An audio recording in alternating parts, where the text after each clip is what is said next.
ഭീരുത്വം, ഉത്തരവാദിത്തങ്ങളിൽ നിന്നുള്ള ഒളിച്ചോട്ടം, അമ്മ താര സംഘടനയിലെ സൂപ്പർ സ്റ്റാറുകളുടെയും മെഗാസ്റ്റാറുകളുടെയും താരപ്രമുഖരുടെയും രാജിയെപ്പറ്റി പാർവതി തിരുവോത്തിന്റെ അഭിപ്രായ പ്രകടനം ഇങ്ങനെയാണ്. 2017 നടി ആക്രമിക്കപ്പെട്ട സംഭവം ഉണ്ടായതിനു ശേഷം സാമൂഹിക മാധ്യമങ്ങളിലും കേരളത്തിന്റെ പൊതുമണ്ഡലത്തിലും ഏറ്റവും കൂടുതൽ ചർച്ചയാക്കപ്പെട്ട പേരാണ് പാർവതി തിരുവോത്ത്.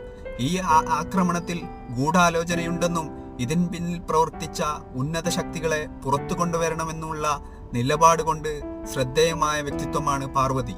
തുടർന്ന് WCC എന്ന വുമൺ കളക്റ്റീവ് ഗ്രൂപ്പിന് നേതൃത്വം നൽകുകയും അത് മുഖ്യമന്ത്രിയെ കാണുകയും അതിനുശേഷമാണ് ഹേമ കമ്മിറ്റി ഉണ്ടാവുകയും ആ കമ്മിറ്റി ഇന്ന് ഇത്തരത്തിലുള്ള ഒരു റിപ്പോർട്ട് സമർപ്പിക്കുന്ന സാഹചര്യവും ഉണ്ടായത്.